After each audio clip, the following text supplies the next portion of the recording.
tema ngobrol seni nih, karena kemarin kita udah mendatangkan pendiri tema. Nah sekarang kita mendatangkan sih, kita yang didatangi. Apa ya, kita yang mendatangi?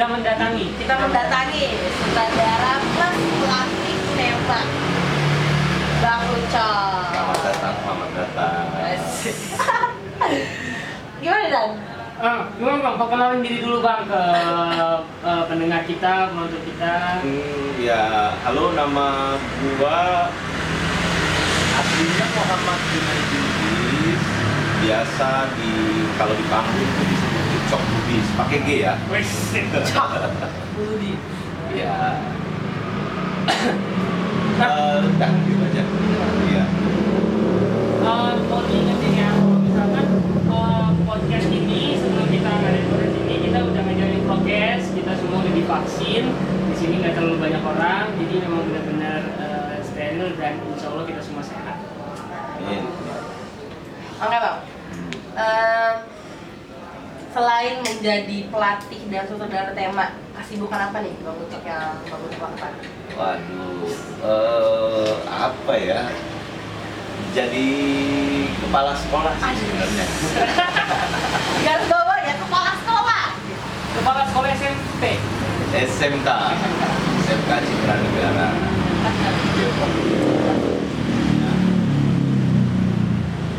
Bukan promo ya, bukan promo. Gak apa-apa Bang, kita juga bantu, nanti kita bantu dong. Berarti selain Abang tetap berteater, Ya. berkesenian juga Abang menjadi kepala sekolah di SMK Citra Negara. Iya, betul. Berarti pertama kali nih masuk di tema tahun berapa? 2011 ketika pertama kali juga ke Jakarta. Nah, sebelumnya kan base-nya di Jogja. Ketika menikah terus tinggal di Jakarta, kebetulan juga ada beberapa rekan dari tema yang mengajak untuk bergabung. Akhirnya kita mulailah itu 2011 kurang lebih. Udah mau 10 tahun nih di tema. Udah 10 tahun. 10 tahun. Oh udah 10 tahun, udah 10 tahun. di Satu tema. dekade Bang Ucok melatih tema. Kita harus buat perayaan. Bulan perayaan, nanti kita Satu bakal dekade perayaan. sekali ada tema sutradara. Oke Bang, karena kemarin kan Desember kemarin kita kan habis FTJ nih. Terus juga mungkin ini adalah hadiah selama 10 tahun menjadi sutradara tema, mendapatkan sutradara terbaik. Anjay. Bagaimana perasaannya? Iya. Ya, ini berkah ya, maksudnya sebuah perjalanan yang ternyata diapresiasi sama beberapa seniman dan alhamdulillah ini sebuah apa ya, hadiah yang indah lah buat penutup tahun ini. Bang Ucok nangis nggak Bang? Ya gimana ya? Ya seneng lah pasti, ya emosional dan apa ya, ya pasti sebuah kebanggaan yang luar biasa lah. Kalau nangis sih kayaknya enggak sih. Cowok banget gitu. Kalau di sini enggak, tapi nggak tahu kan di kamar. Sedih banget. Berarti itu pertama kali pas di tema ya Bang ya? Untuk sutradara terbaik. Itu pertama kali di tema. Mungkin sebelum-sebelumnya itu cuma nominasi. Ya sebelum-sebelumnya hanya itu. Berarti itu emang buah perjuangan selama 10 tahun Abang di tema berkarya terus sampai akhirnya dapat satu hal yang prestisius lah untuk menutup tahun 2021 ya. Iya betul. Dan juga ini kan apa ya, sebuah peristiwa yang berbeda ya. Walaupun ini FTJ tapi dalam kondisi pandemi dan kita sempat off kan FTJ itu 1 tahun gitu ya.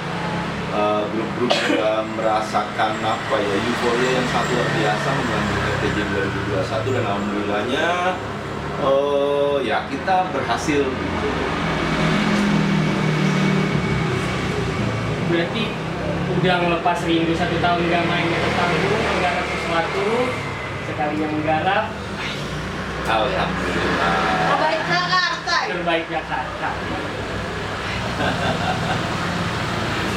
Gimana? Nah, ini Bang, gue ada hal yang pengen gue tahu gitu dari lu kan dulu juga pernah menjadi mahasiswa gitu kan, pernah berkuliah terus juga pernah sambil berteater juga. Ya. Nah, ketika apalagi tema ini kan isinya bukan mahasiswa yang jurusan atau fakultas seni, tapi memang jurusan di luar seni ya. Kemudian kita menjadikan seni ini sebagai ruang pada kita berkarya. Nah, bagaimana abang mencoba untuk ngegarap tema dengan idealisnya anak-anak tema, kemudian ngebuil, terus menyatukan energi. Treatment apa yang biasanya abang Sebenarnya kalau bicara itu, gua kayak punya 3 fase lah ya. 3 fase. Awalnya gue punya konsep, awal pertama kali gabung ke tema ya, punya konsep yang menyenangkan, jadi happy, anak-anak bikin fun, latihan-latihannya juga menyenangkan, pertunjukan juga yang berhubungan sama komedi yang happy gitu ya, seru lah pokoknya. Nah terus setelah 3 tahun, itu fase yang kedua. Gue coba mengukuhkan diri dengan idealisme gue gitu ya, dengan apa, karena gue dulu berasal dari kampus seni, akhirnya gue berusaha mengolah berbagai macam unsur estetika seni itu ke dalam tema. Jadi gue paksa tema untuk sesuai dengan ekspektasi yang ada di kepala gue. Nah, fase terakhir setelah Orkes Madun itu, gue berpikir bagaimana, ternyata gue nggak adil sama tema, karena seperti yang gue bilang tadi, tema tuh bukan kampus seni gitu ya, kampus yang dari berbagai macam disiplin ilmu. Mungkin pendekatannya berbeda. Akhirnya ya di fase terakhir gue coba menggali kemungkinan yang ada di personil atau di tema atau di dalam lembaga ini gitu. Kemungkinan itu gue coba angkat gitu, gue coba beri percayaan, diolah, gue ramu sendiri dengan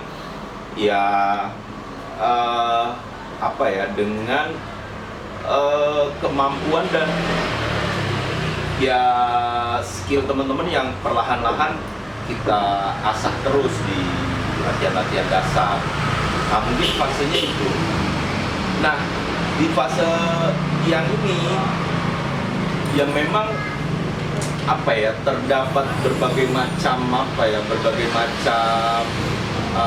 tantangan sih. Bagaimana ekspektasi kepala gua yang mungkin dulu pernah proses di kampus seni yang punya nilai estetika yang tinggi, tiba-tiba berhadapan sama teman-teman yang berbeda. Nah itu kan jadi tantangan gua, bagaimana kita harus jujur dengan kemampuan, dengan diri kita apa adanya gitu ya. Sampai akhirnya itulah yang membuat, itu yang menjadi pijakan gua. Dan beberapa proses belakangan ini kita memulai dengan naskah kita sendiri, mencoba dengan hal-hal yang dari diri kita sendiri. Jadi kayak gitulah. Kesulitan apa nih Bang selama di tema melatih? Ya kesulitannya ketika rata-rata personil yang berganti ya, terus berganti kan setiap periodenya. Mungkin dulu ada si A, tiba-tiba A lulus, sudah tidak menjadi anggota tema, terus berganti dengan yang lain. Dan rata-rata teman-teman yang baru datang ke tema ya benar-benar datang dengan nol gitu, dengan kosong. Tapi justru itu menjadi juga kekuatan ya, maksud gua dari kekosongan mereka punya keinginan untuk mendapatkan atau untuk nyari, untuk tahu, dan itu jadi kekuatan kita lah untuk mengembangkan, untuk mengisi, untuk membuat dan untuk bekerja sama, berkolaborasi gitulah kurang lebih. Itu berarti di fase kedua yang tadi lu kasih tahu, cuma gimana lu tetap idealis dengan apa yang lu dapat di fakultas seni yang pernah lalui. Itu benar-benar fase yang gimana apakah ada kesulitan dari sebuah lu menggarap temanya sendiri dan temanya kesulitan untuk menerima apa yang lu sampaikan karena dengan akademik yang kita juga secara ini nggak menerima itu gitu mas, secara teori-teori. Ya pasti. Nah, rata-rata kan nggak bisa dipungkiri bahwa teman-teman yang mau masuk tema dari mahasiswa baru ini biasanya pengen jadi artis, ya, pengen jadi pemain. Tadi tampil ya coy. Ya bahasanya banci tampil lah, banci tampil. Nah di belakang panggungnya kan sulit untuk menemukan hal-hal itu. Otomatis gua nyari rekan-rekan untuk berkolaborasi, ya, untuk backup di backstage-nya. Nah, terus dengan keterbatasan skill mereka kan mau nggak mau kita push ya sedemikian rupa, kita genjot latihannya, kita latih sampai kadang-kadang nggak kenal waktu gitu ya, sampai tengah malam. Akhirnya setelah pertunjukan itu selesai semua hilang. Karena mungkin merasa beban, berat, capek mungkin ya, mungkin kesel dan lain sebagainya. Nah, akhirnya gue berpikir ulang gitu. Nah, itulah yang membuat fase ketiga yang akhirnya menjadi, ya mungkin saat ini menjadi apa ya, metode atau cara gue nih untuk akhirnya menemukan metode yang pas lah buat tema. Kalau berarti penggarapan treatment baru apa nih bang? Kan kita yang paling dekat adalah yang terbaru Gerakan Tenun ya. Metode apa yang lu terapkan dalam menyutradarain Gerakan Tenun? Sebenarnya untuk metode nggak ada yang baru sih ya. Cuman memang gue sadar bahwa teman-teman kan harus punya pijakan yang kuat. Yang paling mungkin untuk study biar teman-teman bisa punya pijakan kuat dalam seni teater ya realism. Nah, realism itu karena parameternya udah jelas, terus referensinya lebih mudah dicari karena di keseharian gitu ya. Nah, itulah yang menjadi pijakan awal bahwa menyutradarai. Nah, terus untuk penyutradaraan kebetulan kita juga menggunakan metode 5W1H yang waktu itu kita workshop di Dewan Kesenian ya sama Yudi Ahmad Tajudin, sutradara teater Garasi. Waktu itu kita coba workshop tentang penyutradaraan, ketemu metode meminjam metode jurnalisme atau jurnalistik untuk mengembangkan sebuah pertunjukan. Akhirnya itu gue terapin semua orang terlibat aktif untuk menentukan pertunjukan ini. Nah, itu yang menarik, maksud gue bagaimana setiap orang juga harus paham mau nggak mau kan. Nah, ini yang juga memudahkan gue untuk mengolah penyutradaraan karena semua orang sudah paham, karena dari awal mereka diajak bicara, terus menentukan konsepnya sampai akhirnya pertunjukan itu terbangun secara organik, secara perlahan-lahan. Prosesnya juga dalam bentar ya, panjang gitu ya. Kurang lebih berapa lama? 6 bulan lebih ya. Dari April sampai Desember ya, luar biasa. Udah kayak 9 bulan mengandung ya coy.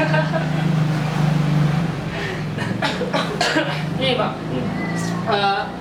berarti memang kalau dalam proses Gerakan Tenun ini kemudahan lu dalam menggarap adalah kita semua sudah satu visi dan misi untuk menjalankan asa ini. Satu konsep, maksudnya ketika kita sedang berdiskusi dan segala macam dan ada ide, lu sebenarnya ada nggak sih pikiran kayak, aduh gue tuh sebenarnya pengen banget rasanya jadi kayak gini, tapi keresahan yang lebih gitu terhadap hasil diskusi kita.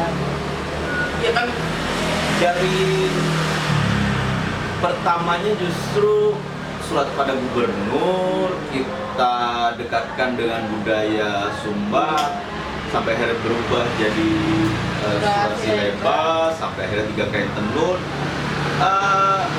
Awalnya ya begitu buat apa ya, dengan 3 kain tenun dari proses yang sampai akhirnya sini, gue percaya aja sama proses gitu bahwa pasti ada istilahnya jalan ninja lah untuk kita menemukan sesuatu di proses. Enggak punya patokan yang khusus karena ya itu fase gue yang sekarang ini gue lebih percaya sama proses, ngelihat anak-anak tim bagaimana bergeraknya, terus memancing mereka untuk bergerak, terus ya istilahnya sebagai pengatur lalu lintas gitu ya. Oh ini berlebihan, ayo coba ini. Oh ini enggak, coba diganti. Nah paling cuma itu aja. Tapi berbagai macam ide dan kreasi gue usahakan hadir dari teman-teman. Kalau lebih kayak gitu. Ya, ini luar biasa sih, maksudnya kita diskusi sama Bang Ucok nih kadang nggak cukup gitu 30 menit, 40 menit gitu, bisa dari pagi sampai malam. Yeah. Nah, ada satu hal yang gue penasaran Bang. Di penggarapan 3 kain tenun ini, di 3 kain tenun kan kita menggarap Sumba Timur, yang dimana notabene-nya jarang kita melihat penggarapan tentang negara Timur dan khususnya Sumba. Yeah. Nah, ketika lu dan kita semua sepakat untuk menghadirkan Sumba, apa ada nggak perasaan kayak gue takut apakah kita berhasil menghidupkan Sumba di naskah ini ya? Maksudnya ada ketakutan itu nggak ketika lu menggarap? Oh iya jelas dong, karena gue sendiri nggak pernah ke Sumba Timur, gimana bentuknya kayak apa, terus bersentuhan sama masyarakat, sama budayanya kayak apa. Yang kita dapatkan referensinya hanya film, hanya video, hanya kata orang. Iya, jadi ya ketakutan itu pasti ada. Nah, mungkin itu buat diri gue aja gitu, gue harus berusaha meyakini teman-teman, udah pede aja, pede dan gak usah berpikir tentang hal-hal yang yang tidak kita milikin atau yang jauh dari kita. Yang penting apa yang kita punya terus ya sembari gue juga mempertanyakan kecurigaan gue kepada teman-teman sampai akhirnya semua terjawab. Dan ya kayak beberapa evaluasi dari juri kan mereka merasakan kayak kebutuhan melihat Sumba Timur di pertunjukan kita, dan itu merupakan pencapaian yang luar biasa ya dari proses riset kita yang mungkin hanya googling dan tanya sana sini, belum sempat datang ke tempat aslinya. Sebagai cuma nanya ke orang yang pernah ke Sumba doang. Ya, sama orang Sumbanya doang juga kita tanya, itu juga melalui Zooming dan beberapa film yang kita tonton, film dokumenter maupun film layar lebar gitu kan. Ya paling hanya itu referensi kita, dan murni teman-teman yang terlibat nggak ada sama sekali orang Sumba. Jadi kita nggak bisa jadi punya sumber utama untuk itu. Paling dekat ya si Eka yang dari Bima ya, itu doang, dan dia sok-sokan Jakarta lagi. Tanya soal budaya NTT atau NTB, dia kayak seolah berusaha untuk menutup diri gitu. Yang sulit untuk kita. Orang Jakarta nggak tahu. Iya, dia lebih kesulitan lagi, bahkan di tema dan khususnya pemain juga banyak orang Sumatera ya. Iya. Karena sebenarnya logat kita Jauh. Iya betul, jauh sekali. Itulah tantangan. Dan memang kan sesuai dengan tema STJ ya, adaptasi. Bagaimana kita di kondisi pandemi juga harus beradaptasi dengan proses latihan, dengan sistem pertunjukan yang berbeda, dengan prokes, terus juga ya adaptasi dengan budaya yang kita hadirkan. Nah itu menarik gitu. Menurut lu Bang, kan dari dulu-dulu tema selalu membawa kayak kita OTJ, Jawa, ada Betawi, terus sekarang Sumba. Apakah kedepannya nih tema bakalan bawain tentang Nusantara terus? Atau sekali gitu kan? Sebelum dijawab kita minum dulu Bang. Disponsori oleh toko sebelah ya? Oke. Ya tergantung teman-teman sih, maksudnya ya sekali lagi gue serahkan sama teman-teman yang ada di sini, yang ada di tema maksudnya maunya bagaimana, dan gue berusaha untuk menjadi yaitu pengatur lalu lintas. Oke, kalau teman-teman pengen yang ini, kita sama-sama cari yuk gitu. Dan gue juga nggak mau tahu sendiri kan, kita sama-sama pengen tahu, sama-sama pengen belajar, dan itulah yang membuat gue kenapa tetap di tema gitu ya. Gue juga pengen belajar gitu. Berproses bareng, Betul. mendapatkan sesuatu juga bareng-bareng. Nah, itu dia. Dan gue ya jadi di proses ini bukan tempelan ya, jadi memang benar-benar organik, kita ngolah dari nol gitu ya. Kan ada nih misalnya gue kan di kampus gua, kampus seni, banyak kan gua menonton beberapa pertunjukan dari berbagai macam orang gitu ya, mahasiswa berbagai macam daerah, berbagai macam suku, bahkan naskah-naskah adaptasi dari luar, bahkan naskah dari luar. Nah itu tidak gue tempel di dalam naskah atau di produksi 3 Kentenun ini benar-benar organik, bangun dari nol, kita membangun benar-benar dari nol gitu. Ya kurang lebih gitulah. Gini Bang, dari berpuluh-puluh naskah yang lo bawain, ada nggak yang menurut lo pementasan lo, aduh anjir gue gagal banget nih, sebagai saudara gue gagal gitu? Ada nggak Bang? Iya. Kalau di tema tuh waktu itu gue sempet gagal di Zeta. Kenapa nih Bang? Kenapa gagal? Karena gue nggak mampu menangkap ruh dari naskah itu. Naskah itu kan kebetulan yang ditulis oleh Wijaya. Nah gue nggak bisa menangkap ruh dari penulis naskahnya, sehingga pertunjukannya kesannya kok kayak jadi gimana gitu, jauh dari ekspektasi yang ada di kepala gue. Dan gue juga nggak tahu, mungkin karena kesibukan dan satu dan lain hal, karena mungkin itu fase awal lah untuk gue beralih menjadi fase yang ketiga ini nih, di Zetan ini. Bagaimana gue melepas ekspektasi gue sebagai orang yang pernah sekolah di kampus ini. Gue ya benar-benar nge-blank, nolin diri gue, dan gue juga nggak berusaha berkolaborasi sama teman yang lain. Gue percaya sama sumber daya yang ada di tema awalnya gitu.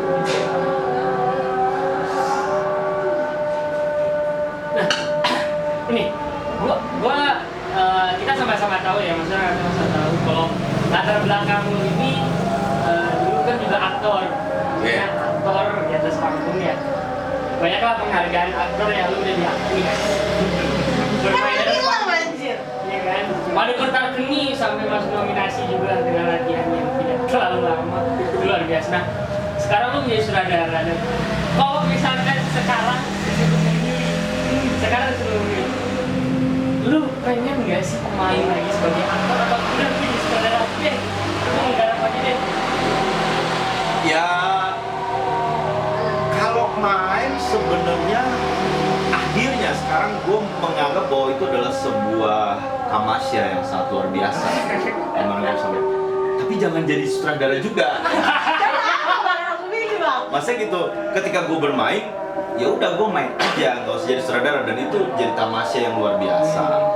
Nah kalau gue jadi sutradara, ya gue berusaha mungkin harus jadi sutradara dan jangan jadi pemain, karena resikonya tinggi. Maksudnya gue nggak bisa memperhatikan, karena memang pengalaman waktu Made Kulit Arkeni betul, ketika gue jadi pemain akhirnya gue nggak fokus sama elemen-elemen yang lain. Dan bahkan misi yang paling nyata dan paling membuat itu runtuh konsepnya, ada pemain di pusat pelacuran berjilbab gitu. Miss ya? Miss, karena gue jadi pemain saat itu, gue udah ketika pertunjukan gue lupa sekali untuk mengingatkan temen itu, padahal udah diingatkan berkali-kali, tapi memang karena itu miss ya, dan gue menjelang akhir pertunjukan ya fokus sama permainan. Nah itu kan, wah, gue evaluasi jangan sampai gue jadi pemain, karena gue bisa detail nanti akhirnya di pertunjukan, kurang lebih kayak gitu lah. Berarti itu salah maksudnya ya, berarti memang itu sebuah hal yang sulit ya, maksudnya menjalani dua hal sekaligus gitu, aktor dan sutradara. Sekelas Bang Ucok sekalipun miss soal itu gitu, apalagi kita yang muda-muda gitu. Mungkin gitu, bisa lebih tipes kali ya? tipes gitu. Enggak lah, yang muda-muda lebih oke lah. Kalau gue kan karena tua terus banyak pikiran, banyak sibukan, akhirnya kan jadi nggak fokus. Kalau teman-teman yang masih muda kan punya energi, punya stamina-nya masih oke kan, mungkin bisa lebih detail gitu, bisa lebih serius gitu. Kalau gue kan ketika lagi nyutradarain, aduh, anak gue udah beli susu belum ya? Nah, kepikiran jadi fokusnya hilang lagi. Tiba-tiba pas lagi nyutradarain, ayah nelpon, ayah pulang ya. Jadi fokus. Alarmnya bunyi. Bunyian. Gitu. Sekarang nih dong. Iya, iya. Realis atau surrealis? Kalau dari diri dulu Bang, tapi jangan memandang temanya dulu, temanya mau kemana gitu. Iya, gue sih enggak, karena untungnya gue dari kampus seni, jadi mempelajari berbagai macam isme. Gue nggak menutup diri untuk menjadi itu surrealism. Sebenarnya kan Tiga Kain Tenun juga persoalan yang sebenarnya kalau kita tarik itu ada unsur surrealismnya, karena ngomongin kematian di realism tuh nggak menampung hal itu. Bagaimana ada ini nih, misalnya contoh lu di Tiga Kain Tenun lu ngomong sama Edison, di realism itu sebenarnya nggak masuk gitu. Lu gua udah ngomong sama Karabanya Edison, kalau di realism itu nggak masuk sebenarnya. Nah ini yang mungkin kita harus banyak diskusi lagi ya tentang isme-isme gitu. Walaupun kita pakai acting realism, sebenarnya surrealism juga pakai gaya representatif yang hampir sama dengan realism, cuma konsep secara keseluruhan yang berbeda gitu. Seperti mimpi yang kita bisa langsung berubah, adegan bisa di sebuah tempat yang juga berubah ke tempat yang lain. Mungkin itu yang belum masuk dalam realism itu Tiga Kain Tenun.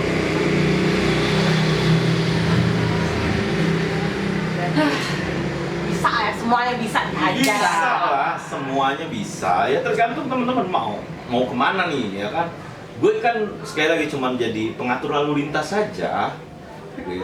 Kiri. Iya. Polantas aja ya? Polantas saja.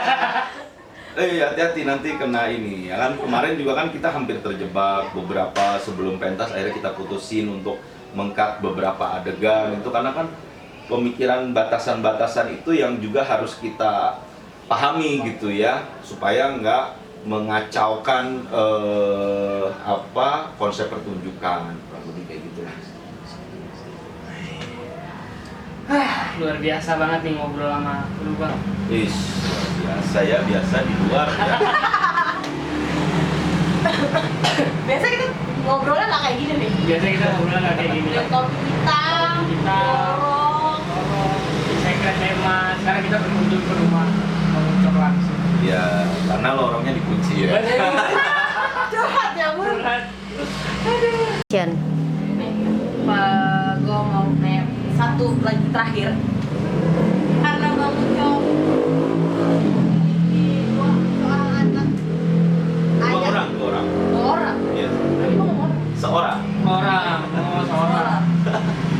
dua orang anak, ayah dan Saba. Akankah mereka lu arahkan untuk ke arah kesenian Bang, atau ya udah deh bebaskan aja mereka mau jadi apa gitu? Oh iya, pasti dong. Gua sebagai ayah yang demokratis, kalau memang dia tertarik sama dunia gua, ya silakan. Kalau memang dia nggak tertarik sama dunia gua, ya juga nggak apa-apa. Maksudnya itu pilihan mereka. Walaupun si ayah beberapa kali terlibat dalam pertunjukan, menurut gua ya itu pilihannya dia, karena dia pengen main. Oh ya udah, ayo kalau pengen main, gua berpikir ulang bagaimana agar dia bisa terlibat, menjadi dirinya dia dulu, jangan menjadi yang aneh-aneh dulu lah, kurang lebih kayak gitu. Biarkan mereka di fase bermain dan Iya, bersenang ya Bang. dia bermain dan bersenang-senang aja dulu. Nggak usah dipaksain, lu ayo harus ikut pertunjukan gua, harus ini. Enggak. Dia juga pernah gua ajak, ayo mau ikut pentas nggak? Nggak mau, ya udah nggak apa-apa. Bahkan ada yang itu, dia mau pentas tiba-tiba pas mau pentas tiba-tiba dia nggak mau, masih belum pede. Udah nggak apa-apa, padahal udah pakai kostum apa, udah nggak apa-apa. Dunia ayah.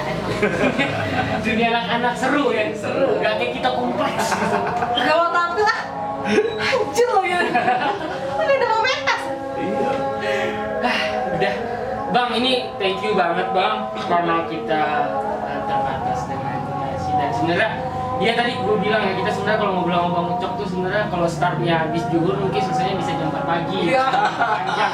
Panjang, bola ya. sangat banyak yang kita diskusikan. Next time kita akan diskusi lagi Bang, banyak hal yang akan kita diskusikan lagi. Untuk teman-teman, terima kasih sudah mendengarkan podcast kita, sudah melihat. Semoga ada hal yang bisa ditarik dari podcast ini, ada beberapa ilmu yang bisa teman-teman tarik. Kalau ada pertanyaan-pertanyaan bisa di kolom komen atau segala macam, silakan. Kita akan diskusi lagi di lain hal. Terima kasih teman-teman, terima kasih Bang Ucok. Sama-sama. Udah bisa berkunjung ke rumahnya. Oke, kita tutup. Jangan lupa di-subscribe. Jangan lupa di-subscribe YouTube-nya dan Spotify-nya. Oke, teman-teman, terima kasih. Wassalamualaikum warahmatullahi wabarakatuh. Tetap ditemani teman. Tema ngobrol seni. Yay, thank you guys.